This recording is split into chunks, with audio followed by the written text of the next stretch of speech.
boa tarde a todos. Queria agradecer os participantes aqui no webinar de hoje, que é um tema bastante interessante e importante para todos nós aqui no Brasil. E queria fazer duas homenagens para grandes amigas minhas, já de... não vou nem falar de quantos anos atrás, porque quero faltar cortesia com as duas. A Antonella Carminati, que é advogada na área de PI já há muito tempo.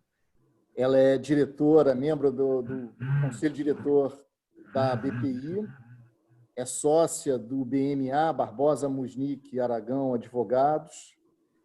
E a Cristina Carvalho, que é brasileira, é sócia do escritório, super escritório americano Arent Fox, que a grande maioria de nós aqui no Brasil conhece muito bem, é parceiro de praticamente todos os escritórios brasileiros, muito conhecido de nós todos. E a Cristina é como se fosse um orgulho de nós todos aqui, porque é uma brasileira que foi para os Estados Unidos, casou nos Estados Unidos, trabalhou num ótimo escritório, virou sócia do escritório e hoje é managing partner do escritório Arent Fox, em Washington, nos Estados Unidos. E a Cristina vai aí contar um pouco do que ela tem enfrentado, as soluções que ela tem enfrentado dentro da realidade de um escritório grande americano, importante americano, e é uma curiosidade aqui de nós todos no Brasil para ouvir o que ela tem a falar. Então, eu já vou passar logo a palavra para a Antonella, que depois vai passar a Cristina para a gente avançar. Boa tarde a todos. Também queria agradecer à BPI pelo convite e por ter organizado esse webinar. A Cristina, que está aqui, é o nosso presidente, que teve a ideia de fazer esse webinar sobre escritórios de advocacia e a administração de escritórios de advocacia. Então, eu queria apresentar a Cristina Carvalho, como o Luiz já falou um pouquinho, ela é advogada formada no Brasil e ela também é autorizada a praticar direito nos Estados Unidos, no estado de Nova York.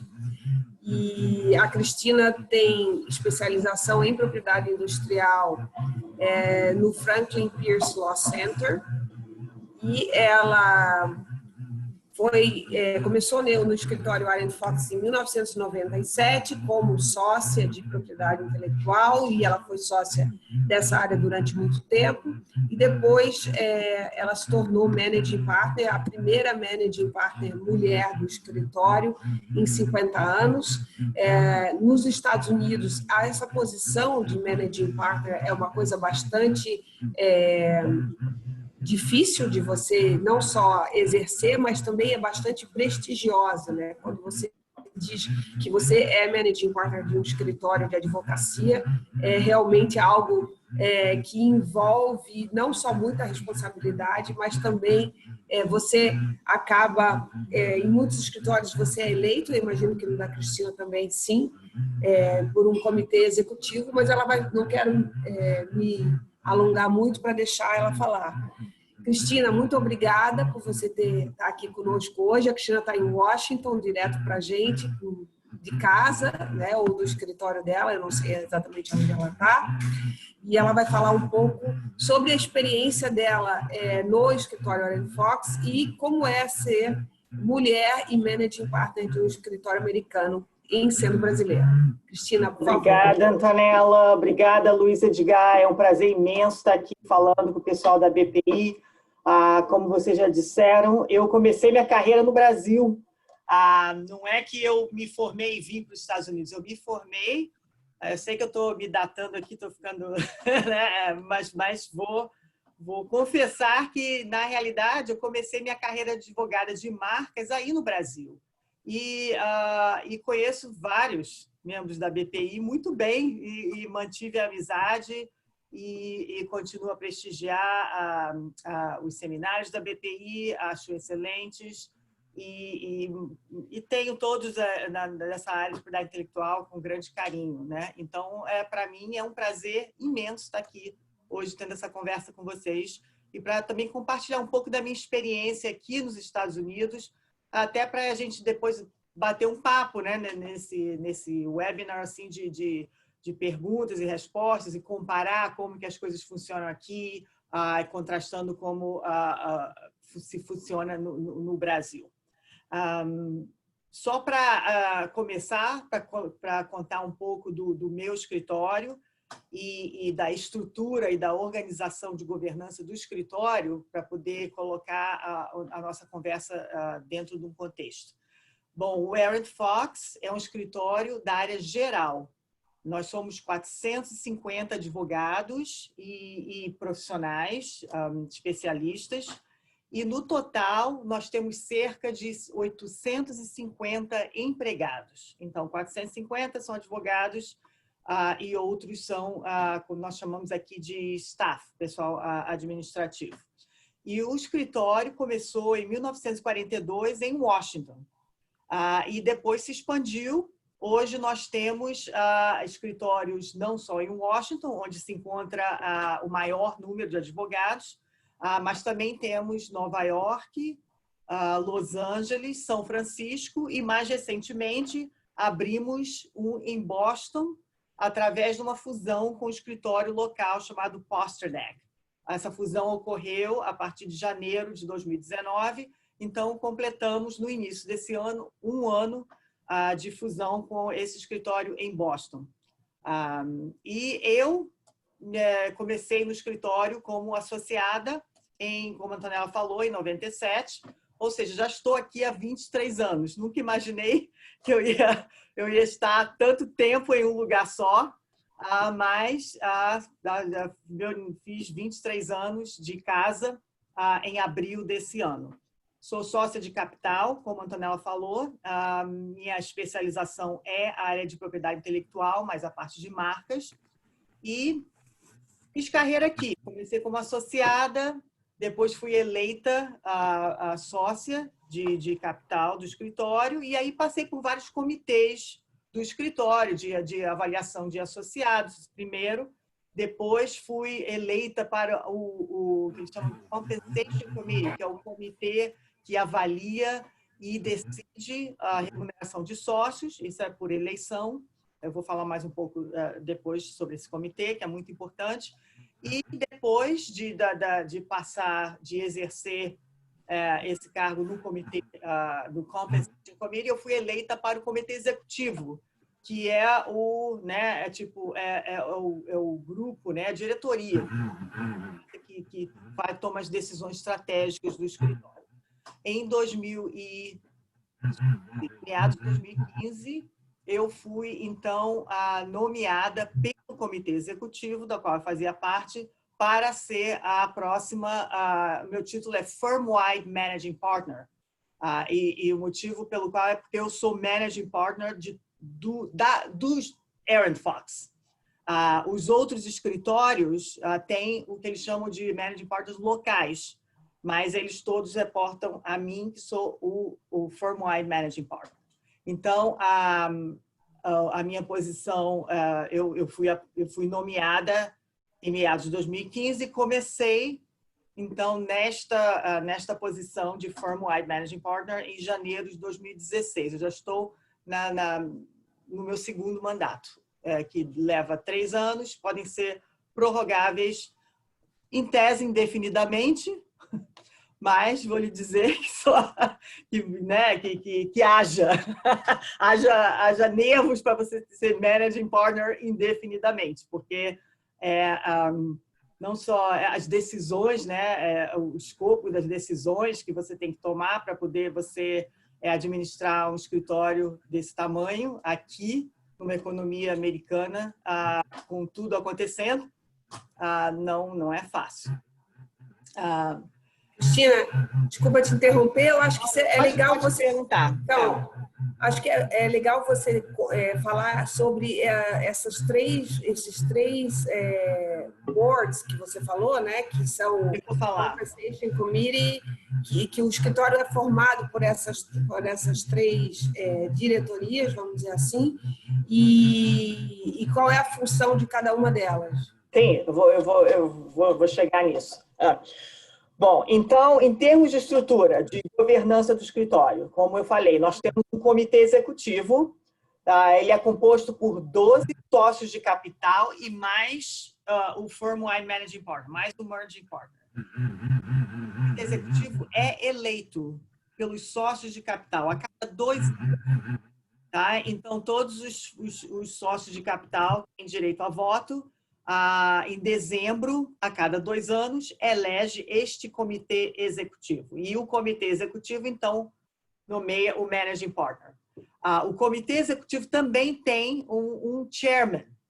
Tá? Então, dentre esses 12 que foram eleitos pela sociedade, o comitê, então, aponta um chairman e que tende a ficar nessa posição por vários anos. Só para te dar um exemplo, o nosso chairman, Mark Katz, ele já está nessa posição há 10 anos. Então, não existe, a rigor, não existe uma alta rotatividade nessas eleições do comitê executivo.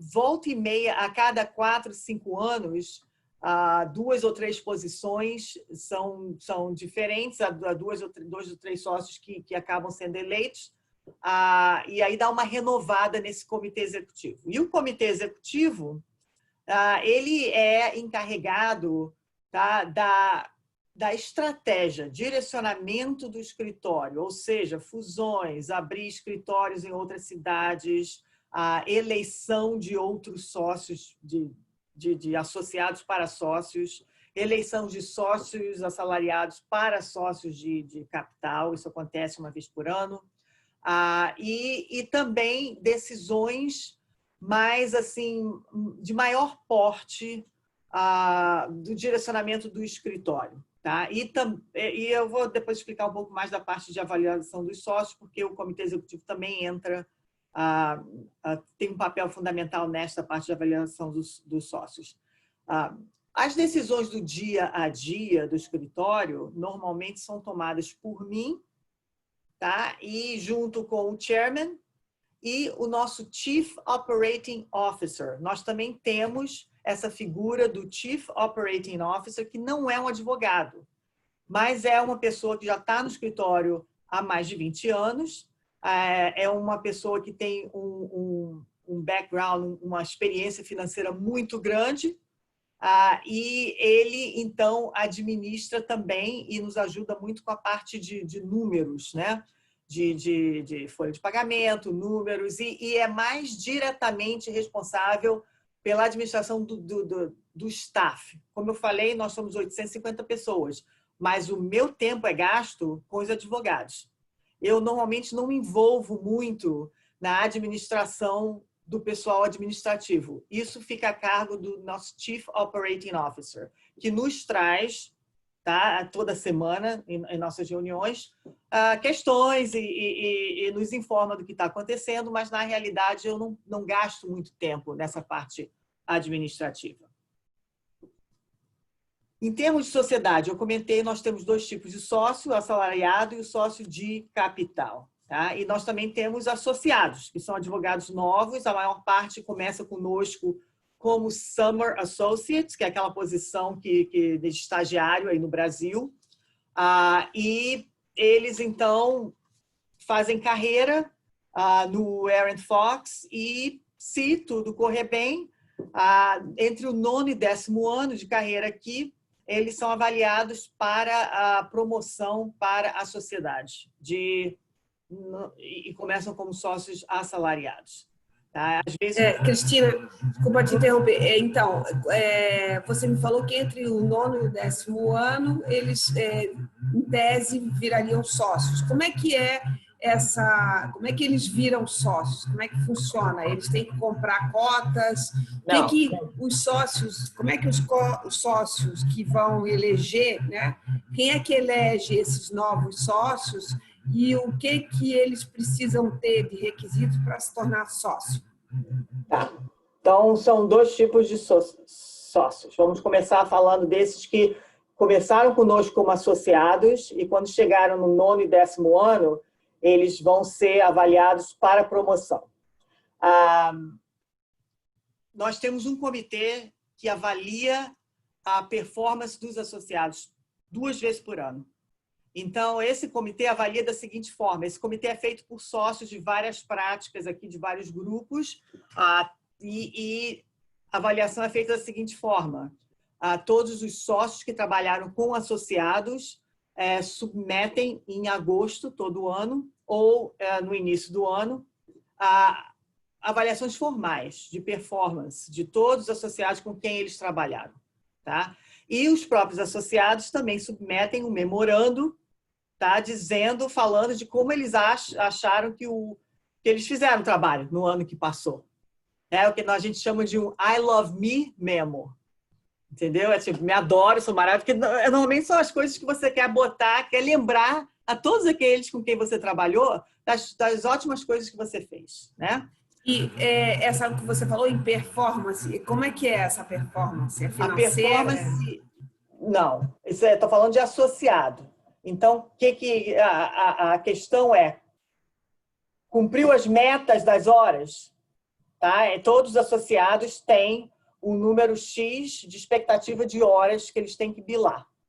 Tá? E esse associado alcançou ou não alcançou, ou ultrapassou. Tá? Se ultrapassou, dependendo de quanto ultrapassou, eles têm direito a um bônus no final do ano, de produtividade. Tá? Isso é a questão da hora, sim. Cumpriu ou não cumpriu a meta, a carga horária. E o segundo é o mérito. Essa questão dessa avaliação, desse I Love Me memo, tá? E se eles estão evoluindo, tá? De acordo com as expectativas para um advogado da experiência dele ou dela. Entende? Tá? É uma avaliação de mérito mesmo. Tá? E aí, à medida que esses associados vão progredindo, você vai esperando a expectativa de coisas maiores, né? Ele está evoluindo, tá? Ele agora está no 6º ano, ele está evoluindo de acordo com as expectativas para um associado que já está praticando há 6 anos. Compara esse associado com outros da mesma classe. Tá? E nosso sistema é aquele em que você ou promove, ou se não promove, demite. Tá? A gente chama aqui de up or out. A gente não tem um sistema que chegou no 9º, 10º ano, a gente só pode, por isso que eu falei entre 9 e 10, porque eles são avaliados no 9º ano para promoção e pode estender por mais um ano. Mas depois disso, ou eles são promovidos para sócio ou counsel, que é uma outra coisa, ou então tem que sair. É raro chegar nesta posição e a pessoa não ser promovida, mas não é impossível, acontece. Pelo seguinte, porque a gente tenta aconselhar antes, a gente tenta atuar mais cedo, quanto mais cedo possível, ou para consertar determinadas deficiências né, que o associado tem, dar treinamento, etc. e tal, ou a gente aconselha realmente a que talvez, né, não vai dar certo aqui. A gente não espera até chegar no 10º ano para dizer, sinto muito, agora não dá mais. Entende? Isso tudo é uma questão de administração todo ano da classe que vai ser avaliada para a promoção. Se o associado tem cliente e tem receita, isso obviamente pesa na decisão de promoção, mas não é um requerimento, entendeu? Não é obrigatório. Onde a gente quer ver efetivamente receita é na promoção de sócio assalariado para sócio de capital. Aí sim, a gente só promove para sócio de capital aqueles que trazem receita para o escritório. E existe o mínimo. Você está Não estou ouvindo. Ouvindo? Agora sim. Não.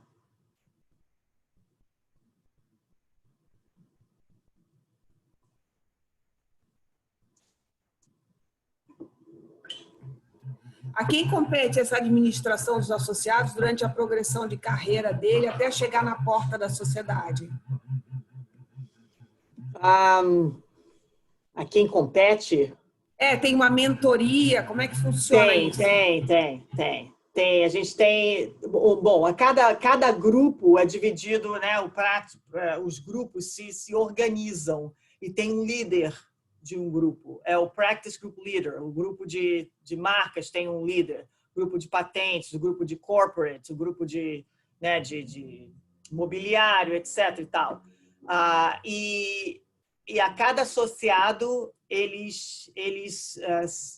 cada um tem um mentor, entendeu? E cada um recebe treinamento dentro de seus grupos que são especializados para aquele grupo, para aquela área. Então, eles são treinados, os Practice Group Leaders dão orientação, eles têm os mentores e são avaliados e os sócios que supervisionam diretamente. O nosso escritório, deixa eu te falar, apesar de soar muito formal e estruturado e organizado, os sócios têm muita liberdade para tocar os times e os clientes e as práticas deles do jeito que eles quiserem, dentro de determinados parâmetros.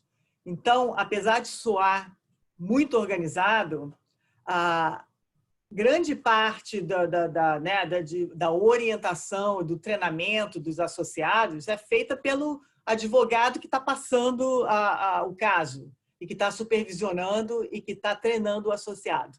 Então, muito dessa relação entre o sócio que está supervisionando e o associado é o que contribui para o treinamento, tá? E para a evolução desse associado. Esse comitê que faz a avaliação, ele faz a avaliação de acordo com o feedback que está recebendo desses sócios todos trabalhando com esses associados. Tá? E, de uma certa forma, o mentor, mas mais indiretamente. Respondi a sua pergunta? Você está ainda está... Esse mentor, ele é o sócio ou é um mentor contratado? Sócio. E normalmente fora da área do associado. Fora? Fora da área, sim. É alguém com quem ele vai ter uma relação mais de profissional, de mentor mesmo, mas não alguém que vá treiná-lo sobre a lei na área. Entende? Entendi. E você falou também que vira sócio de capital quem gera receita para a sociedade, né? E você mede, o Warren Fox mede a originação de cliente, como é que isso funciona? Quando um caso, por exemplo, o cliente novo entra no escritório, há um cadastro de originador, como é que funciona essa medição? Ok, bom, esse assunto exerce assim, um certo fascínio, né, o sistema de avaliação e remuneração de sócios. Vou te dizer, isso aqui no escritório é feito pelo nosso Compensation Committee, que é o nosso comitê de remuneração. Esse comitê ele é composto por sócios de capital geral, sócios assalariados não são elegíveis, né, no caso, para esse comitê. Então, a metade do comitê é composto por sócios eleitos pela sociedade e a outra metade é composta por membros do comitê executivo.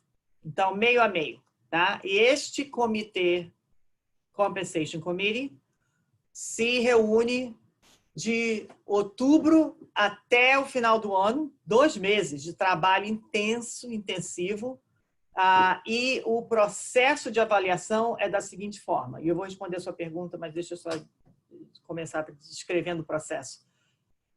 Cada sócio recebe do nosso departamento de contabilidade todos os números, tá, relativos à receita, tá, a receita que ele, ou ela, o sócio, gerou em seu nome, tá? Originou no teu caso. Porque sim, quando entra um cliente aqui no escritório, se esse cliente entrou por mim, eu abro em meu nome, tá? Então, eu originei. Entendeu? Eu só posso abrir em nome de uma pessoa. Se eu tiver um sócio, se eu tiver que dividir a atribuição e receita, porque mais de um originou, isso é o tipo de questão que é resolvida na hora de decidir nesse Compensation Committee. Entendeu? Liga aí. Esse Compensation Committee, na hora que se reúne, decide. Vamos dizer que há uma controvérsia ou algum sócio pediu para, vamos dizer que você gerou o cliente há 5 anos atrás, aí você fez um trabalho para o cliente, depois o cliente nunca mais mandou nada para você, e aí esse cliente voltou através de um outro sócio, e aí, então esse outro sócio chega para o Compensation Committee e fala, olha, faz 5 anos que a gente não bila nada para esse cliente, eu estou trazendo ele de novo nesse projeto que é bastante interessante e eu gostaria de participar da originação. Essa originação gera o quê? Um crédito? Um ponto? Não, essa originação, não crédito, a gente divide na hora. E vai metade para a coluna de... Se o Compensation Committee decidiu que a originação tem que ser dividida meio a meio, o que acontece é que sai 50% da sua coluna e entra na coluna do Luiz. Entende? Então, se você tinha $2 milhões na sua coluna de originação, e aí saiu 50%, você tem um, ele tem um. Entendeu? E aí as decisões de remuneração vão ser feitas de Antonella 1, Luiz 1. Entende? Sim, então, por exemplo, gera um tempo de crédito, um tipo de ponto. E aí depois, na hora do Compensation Committee decidir qual vai ser a remuneração deste sócio específico, ele leva em consideração essa geração do sócio. É isso? Bom, sim. Cada sócio de capital tem um número de unidades ou cotas correspondentes ao volume, tá, que eles geram, de receita que geram para o escritório. Entendeu? Então, por exemplo, se um sócio A originou 2,5 milhões no ano de avaliação que a gente está olhando, 2,5 milhões correspondem, exemplo, a 70 unidades. Tá? E o valor de cada unidade é X, que vai depender de como o escritório foi no ano, tá? De quanto coletou. Em determinados anos que o valor da unidade é maior do que o que a gente tinha, do que o orçamento. Tem determinados anos que o valor é menor, que a gente não ganhou tanto quanto a gente pensava que iria ganhar. Então, aquele sócio A, que tem 2,5 milhões, vai receber 70 unidades vezes o valor da unidade, X. Entende? É assim, cada sócio começa com 35 unidades e tem sócio até com 190. Mas tem pouco. Essas decisões são feitas pelo Compensation Committee. Tá? O Compensation Committee, eles começam a deliberar em outubro, faz entrevista com todos os sócios do escritório, de capital e assalariado. Todos os sócios submetem um I Love Me memo também, tá? E são entrevistados pelo Compensation Committee, todos eles. Aí o Compensation Committee faz uma série de reuniões, 3, 4 horas por dia. É um processo bastante intenso. E, em algum momento, em dezembro, submete as recomendações para a remuneração de todos os sócios para o ano seguinte, ao Comitê Executivo. O Comitê Executivo os dias inteiros, junto com o Compensation Committee, em deliberações, revendo cada decisão do Compensation Committee e aprova as decisões ou manda o Compensation Committee voltar porque não concordou com alguma decisão, olhar de novo. O Compensation Committee aí olha de novo, ressubmete, precisa de 2/3 do Comitê Executivo para reformar uma decisão do Compensation Committee. Depois disso, todas as decisões são publicadas e circuladas em memorando para todos os sócios do escritório. Todo mundo sabe quanto todo mundo ganha. Inclusive bônus. Tá? Porque os bônus são decididos também se alguém tem um número de unidades, mas teve uma performance maior do que o número de unidades, a remuneração é suplementada em formato de bônus. Tudo isso é publicado, tudo isso é aberto. Tá? Isso é uma característica, eu não diria única do Arent Fox, mas está cada vez mais difícil de se ver em escritórios americanos, que é o que eles chamam a remuneração transparente, né? Open book, quanto o black box. Né? A gente tem visto muito, quanto maior o escritório fica, mais difícil se torna de você ter esse tipo de remuneração e comunicação transparente. Eu tenho que te dizer que nem todos os sócios ficam satisfeitos com as decisões, mas são muito poucas as reclamações que nós ouvimos em termos de achar que a decisão foi injusta. Está entendendo? Tem, assim, eu acho que a transparência faz com que as pessoas entendam como que se chegou às decisões que afetam a essas pessoas e que, apesar de nem todo mundo estar sempre contente com as decisões, eles entendem e aceitam. Então, a gente tem muito pouca reclamação, para te falar a verdade. E eu vi uma das perguntas, enquanto eu estava falando, alguém perguntou, e se houver uma disputa, né? E se alguém uma disputa da originação, isso não acontece muita disputa de esse cliente é meu, não acontece muito, não.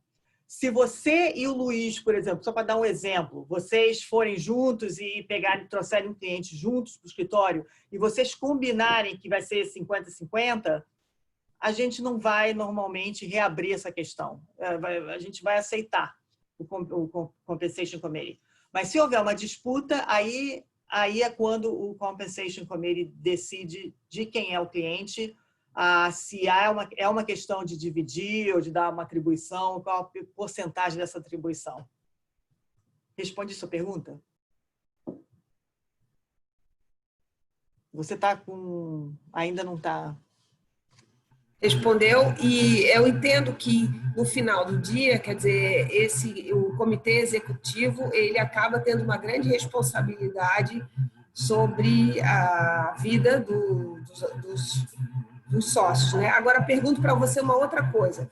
Quando você tem um sócio, você tem gradações de sócio ou você tem só o sócio de capital e o sócio assalariado? Por exemplo, ele entra na sociedade no nível 1, onde ele, vamos dizer, tem direito a não sei quantas cotas. E aí ele vai subindo, cotas, pontos, né? E ele vai subindo. Como é que é essa ascensão da sociedade? Ok. Nós temos várias, nós somos tier, né? Nós temos várias, sei lá. Bom, nos sócios assalariados entra com um salário mais baixo, sim. E a partir do momento em que... Quer dizer, a expectativa do sócio com salário é de continue a gerar horas para o escritório. Né? A gente tem aquela expectativa que, eventualmente, os sócios assalariados irão ter clientes próprios, né? E vão trazer receita para o escritório e se tornarão sócios de capital, etc. e tal. Mas a gente ainda espera que eles bilem um número X de horas. Então, eles começam, né, num patamar 1, que tem um salário né, que chama entry level, e a partir a progressão a cada 2 anos, desde que eles bilem o número de horas, que pode ser acelerado se eles trouxerem cliente, mas aí quando chega ao patamar 2, ganham mais, ao patamar 3 ganham mais. E ali sentam no patamar 3 até conseguirem originar uma receita suficiente que vai fazer com que eles sejam promovidos a sócios de capital. Quando entrar na sociedade de capital, tudo do que depende quanto você traz. Tá? Você pode subir rápido, se você começar a sua receita subir rápido, você pode cair, você pode... E a gente, normalmente, a decisão é feita a cada 2 anos. Então, a gente olha pela receita que o sócio está trazendo a cada 2 anos, para evitar aquela, né, desce, sobe nas cotas. A gente deixa o sócio no mesmo local a cada 2 anos e aí a gente toma a decisão. A performance é maior do que as cotas? Sim, então aí aumenta as cotas. A performance é menor? Diminui. Entende? Não interessa quanto tempo está no escritório, não interessa se entrou ontem, se já está aqui há 30 anos, o que interessa é quantos dólares está trazendo para o escritório. E o que você fala de que está trazendo é quanto de cliente que ele gerou, originação. Exatamente. Incentivos, Antonella, que a gente criou para poder meio que incentivar os sócios a colaborarem. A gente sabe que o escritório vai crescer, a forma de crescer é quando os sócios colaboram. Tá? Então, mesmo que um sócio não tenha, não tenha a porcentagem de ação de um outro sócio, a gente criou incentivos para que eles colaborarem, entendeu? Em forma de bônus. Então, tem determinados mecanismos, né, disponíveis para a gente incentivar a colaboração. Porque senão fica muito aquela, é meu e é meu só, e eu não né, com o sócio, e não é bom isso para o escritório. Claro. E a receita, e tudo isso é com base em receita, ou seja, o dinheiro que entrou. Só o dinheiro que entrou, não o que foi bilado.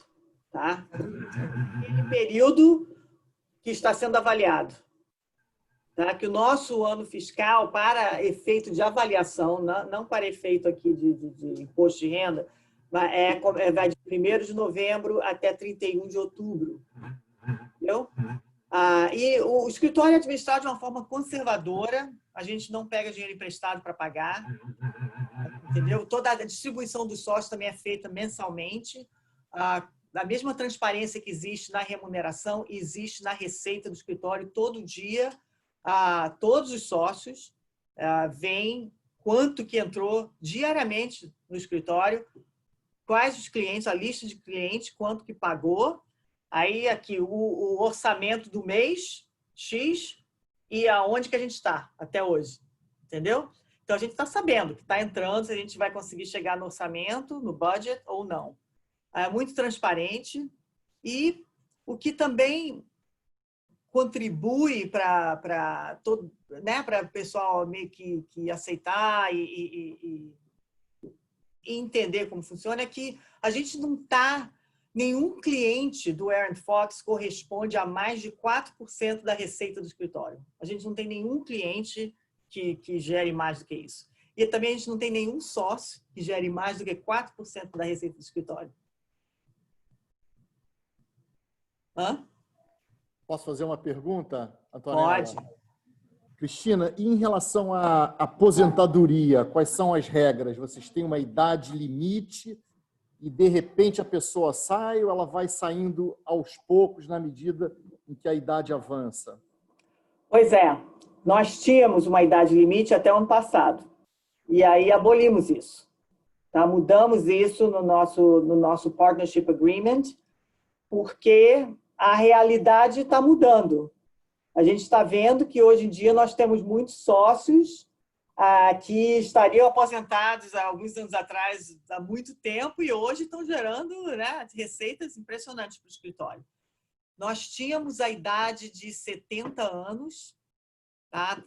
Após a qual, se o advogado quisesse continuar no escritório, continuaria como off-counsel, mas não mais como sócio de capital ou sócio assalariado. A gente aboliu isso.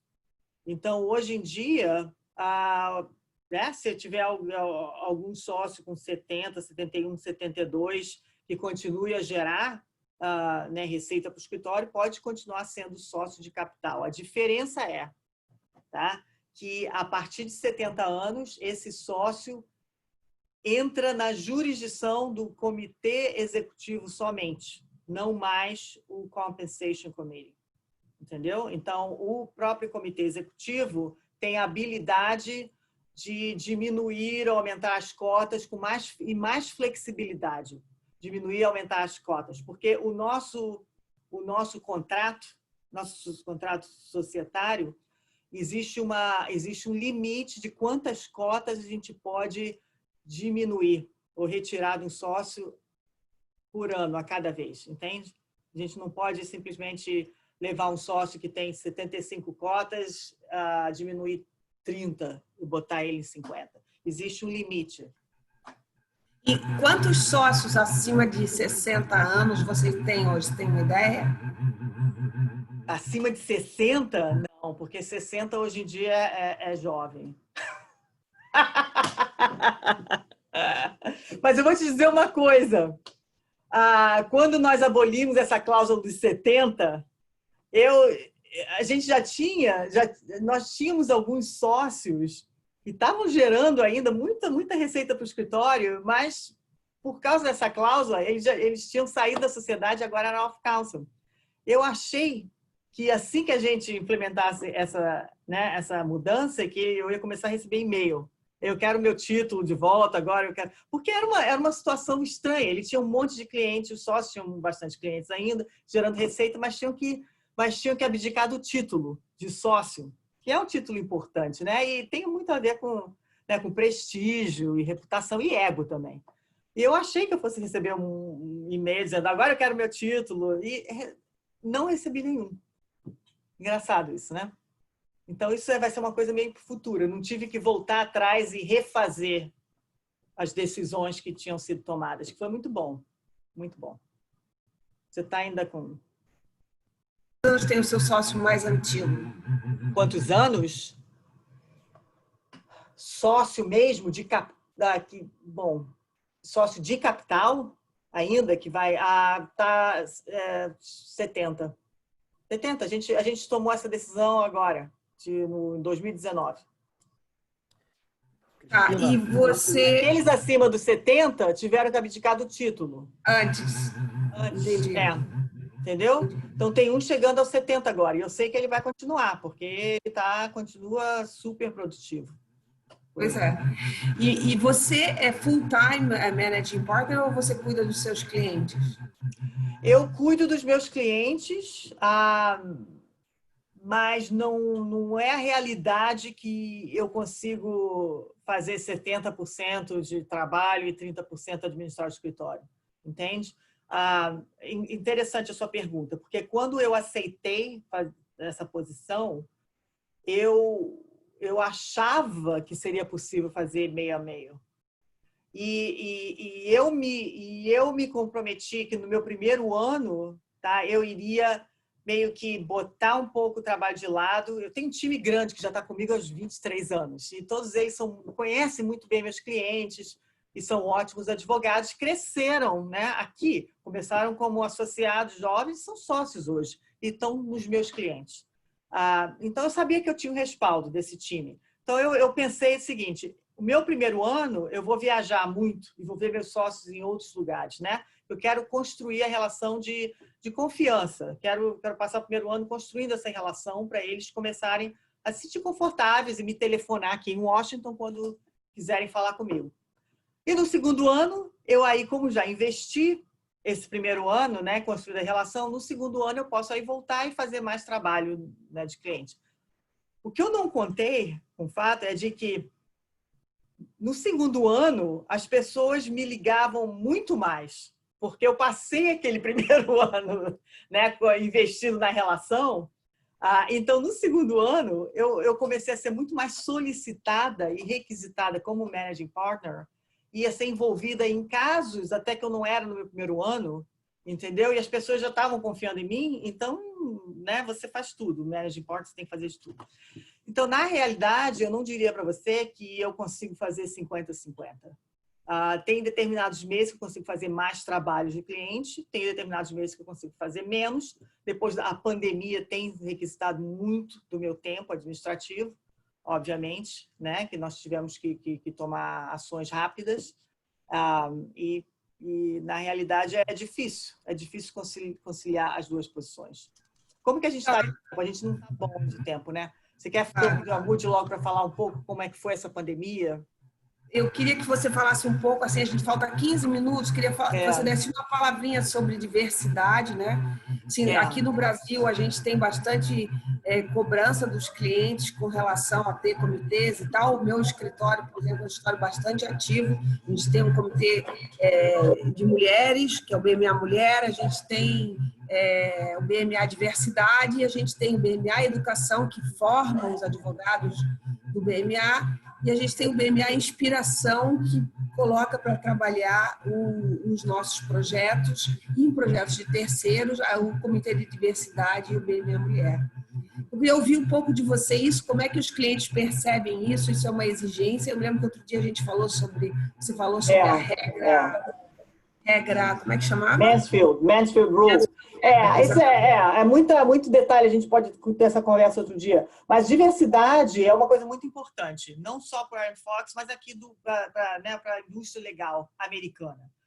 Porque se chegou à conclusão de que, apesar de as classes nas faculdades de direito serem bastante diversas, a gente não vê essa realidade em escritório de advocacia. A gente vê muito mais em empresas do que em escritório de advocacia, principalmente nos escritórios que eles chamam de M-Law 200, que são os são as 200 maiores dos Estados Unidos, né?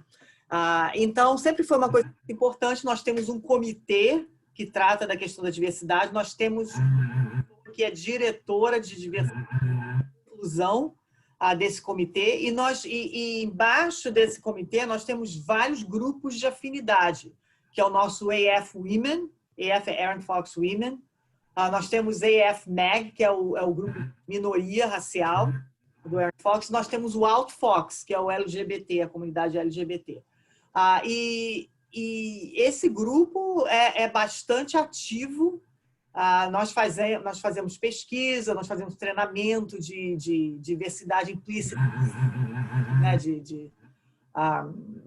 bias, e nós implementamos, não cotas, mas implementamos, né, estratégias para retenção e treinamento e promoção de talentos diversos, de mulheres no escritório, no que cabe a mim, né, nomear, por exemplo, para os grupos, né, de prática ou iniciativas que a gente está fazendo no escritório. Eu sempre procuro ter meio a meio, ter certeza que eu tenho sempre mulheres liderando e homens liderando, minorias raciais, e isso é muito importante, tá? Essa é a primeira questão. A segunda questão é de que os clientes também acham isso muito importante. E as grandes empresas americanas fazem questão de contratar escritórios que estão tendo sucesso nessa área, ou que pelo menos se preocupam em ter diversidade no corpo jurídico, etc. e tal. E é muito comum, não só clientes querem saber quando você está competindo para poder conseguir um projeto, ou cliente que querer saber qual o número, mas eles fazem questão de saber que ou a mulher vai liderar um caso ou que ela vai receber crédito. Eu já fui perguntada. Outro dia, para te dar estava no telefone com uma sócia nova que ela é uma pessoa de minoria racial, e eu entrei na ligação com ela, com o cliente, só para ajudá-la, e no final da ligação o cliente virou para mim e falou assim: olha, é muito importante para a gente que ela tenha um crédito nesse caso. Aí eu falei: absolutamente, eu sou managing partner, eu estou aqui para ajudá-la, o caso é dela. Então isso tem acontecido muito, é muito importante isso para a gente. Outra coisa muito importante para a gente também é o pro bono, né? Nós temos uma tradição de pro bono, está no DNA do escritório, e o Aaron Fox está envolvido em vários projetos de grande projeção. Nós tivemos envolvido em toda a questão na fronteira, na crise da imigração, quando as famílias estavam sendo separadas na fronteira, nos Estados Unidos.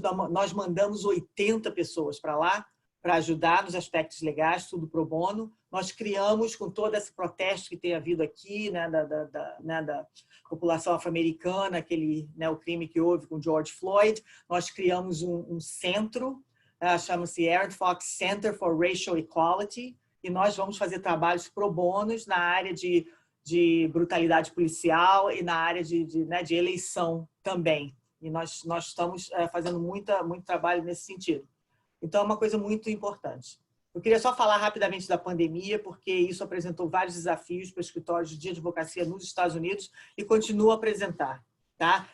E foi uma coisa assim, meio bastante diferente, porque diferente da crise financeira de 2008 que houve nos Estados Unidos, essa pandemia afetou toda a economia, todas as indústrias e todas as áreas, não só nos Estados Unidos, mas globalmente.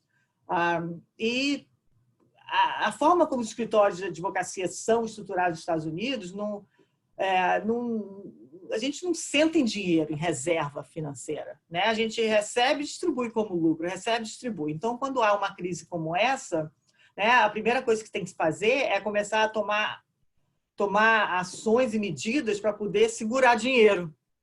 Porque, né, não se sabe, e a gente sabia que vários clientes nossos estavam em áreas, por exemplo, de hotelaria, etc., áreas que estavam, né, sendo bastante impactadas. A gente começou a se preparar em meados de fevereiro e a gente começou a se preparar na infraestrutura de tecnologia. Nós fomos um dos primeiros escritórios que foi no mercado e comprou um monte de laptop, porque a gente começou a imaginar que a gente teria que trabalhar de casa e o nosso pessoal administrativo não usa laptop. Nossos advogados todos já estão no laptop, já há vários anos. Então, o meu laptop eu levo de noite para casa e volto para cá, eu plugo aqui, tenho o meu monitor. Mas o pessoal administrativo não. E eles teriam que ser treinados. Então, a gente foi no mercado, a gente comprou um número grande de laptop e começamos a treinar o pessoal administrativo e, ao mesmo tempo, aumentando a banda da internet. Compramos um outro servidor, entendeu? Para poder já dar, né? Já poder dar vazão a isso. E quando a gente resolveu fechar em meados de março, a gente já estava preparado.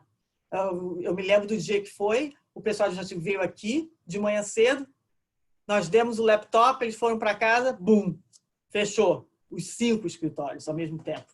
Entende? Acho que foi mais ou menos a mesma coisa. Em 2 dias a gente estava em casa, a diferença é que os nossos administrativos já usavam o laptop. Os nossos nem todos. Alguns, os mais seniors, sim, mas as secretárias não. Entendeu? Então, o que a gente teve que fazer? A gente teve aí que começar a tomar medidas drásticas para poder assegurar a liquidez, como a gente falou, né? E foi publicamente anunciado, todos os escritórios top 200, né, os 200 maiores dos Estados Unidos, tomaram mais ou menos as mesmas medidas. Aí, o que a gente fez? A gente cortou o salário de todo mundo, desde o administrativo até o maior sócio. Entendeu? E explicamos por quê. Cortamos despesas operacionais, suspendemos pagamentos não essenciais, cancelamos estágio de verão, adiamos começo de advogados júniores aqui, estou começando isso ano que vem, e ficamos em constante comunicação com os sócios, monitoramos todas as disciplinas, como estavam indo, monitoramos as horas de todo mundo, tentamos, né, mudar associados que não estavam ocupados de um grupo para ver se né, ajudava em outros grupos, e nos tornamos experts em COVID-19, nas regulamentações que estavam sendo publicadas diariamente, e aqui era nível municipal, estadual, federal, nos programas de empréstimo, né, que o governo lançou aqui, tinham vários clientes ligando, posso pedir, não posso pedir. Criamos o que nós chamamos de task force, né, grupos, estuda esse novo pacote do governo, você estuda esse novo empréstimo, e aí vamos fazer webinar, vamos escrever artigos, escrever alerta, e isso aí deu uma certa, né, mudada nas pessoas que não tinham trabalho, de repente. O que aconteceu foi que as nossas áreas de transacionais, principalmente, Real Estate and Corporate, eles disseram para tudo. Como se chama aqui, a expressão é pencils down, né? Para tudo. Pum. Tanto que a gente fez, vai estudar, vamos escrever artigo, vamos fazer webinar, etc. e tal. Então, me lembro, no primeiro mês, nós escrevemos 80, publicamos 80 artigos só nesse Covid. E os cortes de despesas nos possibilitaram fazer uma reserva boa, de fato que os impactos, né, da crise, estamos sofrendo impactos da crise, não foram tão ruins quanto se esperava. Isso tem acontecido. Quanto foi essa redução? Você sabe? A redução de trabalho ou de receita? Olha, nós temos falado com vários escritórios dos Estados Unidos, esses maiores, a gente tem feito, inclusive o nosso aqui, a gente está mais ou menos no mesmo parâmetro. O que está se esperando é que em média, tá, que o impacto vai ser entre 10% a 15% na receita. Entendeu? Tem alguns que vão ter impacto de 5%, tem outros que estão esperando 20% a 25%, mas se você tirar uma média, eu acho que a maior parte dos escritórios, dos top 200, do MLOC 200, do 200, o impacto vai ser entre 10% a 15%. Luiz.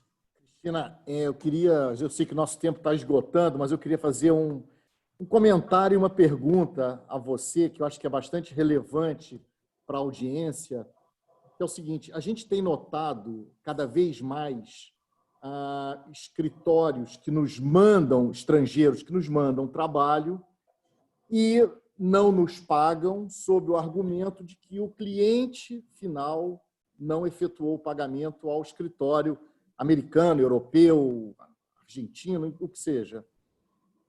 Como é a tua visão para essa questão? Porque aqui no Brasil a gente tem uma visão muito clara quando nós somos contratados pelo escritório e não pelo cliente diretamente.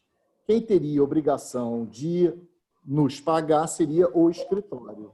Eu queria ouvir a tua opinião em relação a isso, porque a gente tem percebido um aumento muito grande de escritórios alegando: olha, eu não estou te pagando porque o meu cliente não me pagou. A gente também recebe esse tipo de posicionamento, vou assim dizer. É muito difícil eu te dizer se é certo ou se é errado. Eu acho que depende dos termos de cada contratação, de engagement letter, que cada um fez com o cliente. Eu tenho visto os mesmos tipos de e-mail e correspondência, e eu acho que é questão de se conversar, né? Eu entendo. Você está dizendo que você tem notado mais isso agora por causa da pandemia? Não. Tenho notado mais vindo dos Estados Unidos, que era um país onde os escritórios não costumavam usar esse tipo de argumento. Eu acho, inclusive, que vocês, no Arent Fox, também devem sofrer com esse mesmo tipo de problema, né? Não, é isso que eu estou falando. Nós recebemos a mesma... São duas coisas que mudaram recentemente, tá? Uma é essa posição que você está falando, porque nós temos muito clientes que nos contratam da Europa também, temos alguns da América do Sul, vários de vocês trabalham com a Arent Fox também. Não estou dizendo que seja você ou que ninguém aqui, mas nós já vimos também bastante. Não sei te dizer, para te falar a verdade, porque eu estou mais focalizada em outras coisas. Então, não sei lhe dizer se eu vi um aumento dessa posição, mas nós recebemos a mesma posição. E outra coisa que também tem acontecido, que eu ia falar, é a questão da reciprocidade, né? Que antigamente você trabalhava com algum escritório e, né, eu trabalho porque eu gosto. E hoje em dia tem muito isso. Eu mando para você, mas também você tem que mandar para mim, senão eu não mando mais para você. Eu acho que é uma tendência que tem acontecido mais na área de propriedade intelectual. Não existe muito essa figura do foreign associate em outras áreas do escritório. Não sei o que te dizer. Eu acho que é uma coisa a se conversar. Se for realmente uma coisa negativa, Várias vezes a gente já tomou posição, como você está sugerindo, nas quais nós dissemos, olha, mas eu contratei você, então pague, depois você corra atrás do seu cliente. E tem outras que, dependendo, a gente pode até, né, entender um pouco mais. Acho que é um pouco de caso a caso e depende um pouco da relação também, né? Você falou de receita, né? Mas você acha que houve uma diminuição da quantidade de trabalho também? Ou houve uma transformação, vamos dizer, a empresa que não tem mais trabalho em corporate, em fusão e aquisição, tem um trabalho em recuperação judicial, tem um trabalho em Covid trabalhista, por exemplo? Não, eu acho que no início houve uma paralisação geral, tá? No primeiro mês, mais em março. Em abril você começou a ver uma reação às regulamentações, a pacotes de governo aqui, etc. e tal, que fez com que algumas áreas tivessem um volume muito grande, tivesse aquele volume, principalmente na parte de trabalhista e, né, tipo, assim, mais técnico, etc. e tal. Então, houve que a gente chamou de spike nessas áreas. Mas as áreas transacionais pararam e continuaram paradas. Agora a gente está começando a ver mais uma situação mais estável, onde as áreas transacionais vão continuar aqui devagar, tá? Outras áreas vão aquecer, que é a questão da falência, né? Bankruptcy, falência vai aquecer um pouco. A área de litígio vai aquecer, porque muita gente que não deveria ter pego dinheiro emprestado do governo pegou. Isso a gente vai ver nessa parte de white collar. E outras áreas são mais estáveis, estabilizadas. A propriedade intelectual é uma que está mais estabilizada, de patente mais do que marcas, tá? Porque não tem muita, né? Tipo, a marca depende muito de marketing novo sendo gerado e isso não está acontecendo. Mas respondendo à sua pergunta, sim, de uma forma geral, quando você coloca tudo isso junto e você vê, né, a produção diminuiu. Tá. Só para a gente fechar, uma última coisa para a gente falar um pouco de marketing de escritório de advocacia. Você sabe, aqui no Brasil a gente tem muitas regras na OAB que impedem os escritórios, mas eu acho que é mais aquela, não seria uma publicidade institucional, não seria o tipo de marketing em especial que os escritórios estrangeiros fazem, né? Como é que você tem um departamento próprio, você recorre a terceiros? Quantas pessoas trabalham para você nessa área? E, enfim, é uma parte significativa do seu orçamento? Nós temos um departamento de marketing que é chefiado pelo Chief Marketing Officer, tá? Que é a figura maior de todas do marketing. Esse departamento, o tamanho dele são 11 pessoas profissionais hoje em dia. Tem ele supervisionando o departamento e o time dele consiste em gente que faz a parte a gente chama de business development, né? E gente que faz a parte de relações públicas e comunicação, incluindo me preparar para palestras e para entrevistas, entende? Para responder, repórter, ele faz a parte de comunicação e relações públicas, e também parte de eventos. Nós fazemos muita recepção, fazemos reuniões, né, com clientes internas, e também a parte de social media, que a gente também, nós somos muito ativos, todas as nossas publicações, artigos, podcasts, vídeo, né, cuidado pelo departamento de marketing, e aí a gente puxa no LinkedIn e outras plataformas, Twitter, etc. A gente usa bastante isso. E também fazemos a parte de branding. A gente tem um cara que é um designer gráfico que faz, se você olhar para o Aaron Fox, a gente tem um look and feel, que é a raposa, Aaron Fox, vermelho e branco, azul. Todos os nossos materiais têm o mesmo look, todas as nossas, né, apresentações, mesmo que internas, têm o mesmo look, tudo, né, a nossa assinatura, etc. e tal. E a gente tem um designer gráfico que faz. Cada grupo tem uma pessoa de marketing que é designada para dar o apoio para esse grupo. E essa pessoa de marketing, o time de marketing também, ele apoia quando a gente está fazendo respondendo pelos RFPs, competindo. E eles aí sentam, eles que fazem tudo. Eles fazem toda a primeira minuta, trabalhando com os sócios, né, pegando o input, etc. E aí nos ajudam com isso. É uma das coisas mais, como é que se diz, mais necessárias, eu diria, em termos de administrativo e de apoio administrativo que nós temos aqui dentro do escritório. Toda a estratégia de campanha, onde que a gente vai estar. Quando a gente, por exemplo, só para te dizer, quando a gente fez a fusão com o escritório de Boston, a gente estava entrando em Boston pela primeira vez, entendeu? As pessoas tinham ouvido no Aaron Fox, a gente tinha que fazer uma campanha de entrada, assim, daquelas, entendeu? Para dizer, estamos chegando.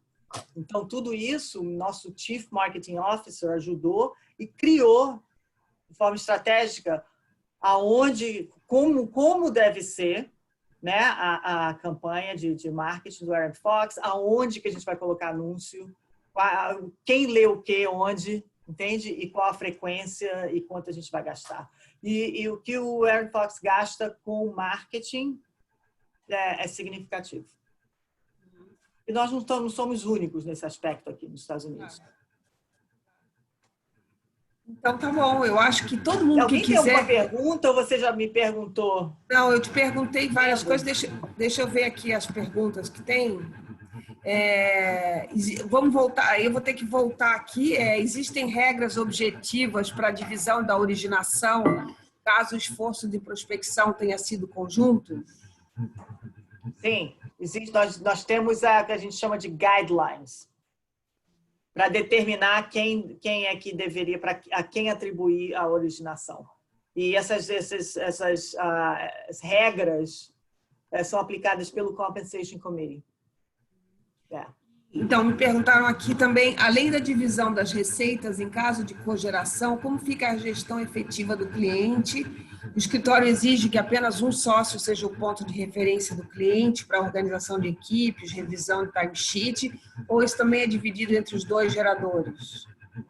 Como eu falei no início, apesar de ter ser um escritório grande, tem determinadas coisas que têm que ser implementadas, os sócios têm muita flexibilidade em como tocar o cliente e a prática deles. A gente não entra em detalhe de quem vai rever fatura, entendeu? Quem é que se vai ter 1 ou 2 pontos de contato para o cliente X. Isso fica a critério de cada sócio. Entende? Mas, por exemplo, eu te digo o seguinte, a gente só tem um nome de um sócio dentro do departamento de contabilidade. Então, a gente pode abrir o cliente em meu nome, tá? Se eu der 50% para o meu colega, tá? A fatura vem para mim, eu aí olho e posso dividir com ele. Ele depois olha de novo. Mas o escritório em si não vai entrar nessa decisão de quem vai olhar primeiro, vai olhar depois, vai 2 ou 3 olharem. Fica a critério do sócio. Tá. E uma última pergunta a remuneração do sócio de capital depende quase que exclusivamente da capacidade de originação, ou isso não estimula outras atividades, tais como participar de comitê, treinamento? Não sei se você falou se a participação do comitê era remunerada. Enfim, não é remunerada, tá? Mas acontece que os sócios de capital que devotam muito tempo na administração, ou seja, os practice group leaders, tá? Aqueles que passam muito tempo no comitê executivo, no comitê de avaliação de sócio, etc. A gente dá bônus, entendeu? São coisas que para incentivar. Sim. Expectativa de que se você é sócio de capital, você é dono do negócio, entendeu? É seu negócio. Então, existe a expectativa de que você tem que passar pelo menos algum tempo administrando o seu negócio. E os sócios assalariados têm direito a voto? Não. Então, tá olha, bom. Só antes da gente desligar, se alguém, por acaso, tinha uma eu ia dizer isso. Não foi respondida, por favor, que peça a você, ou ao Luiz, ou à Érica, o meu e-mail, e eu tenho que fazer conversar, bater um papo ou no telefone ou responder por e-mail. Tá ótimo. Cristina, muito obrigada. Eu acho que Nada. tem várias perguntas, as pessoas estão me mandando perguntas, só que não vai dar para responder todo mundo, a gente vai ter que encerrar. Eu sei que você tem um compromisso, eu também tenho. Luiz, super obrigada pela iniciativa. Érica, sei que você não está aparecendo aí, mas obrigada. Tá bem? Um abraço para vocês. Um beijo. Muito obrigada. Obrigada a todos, hein, gente? Muito obrigada. Tchau, tchau. Cristina, obrigado. Tudo bom para vocês. Tchau. Tchau.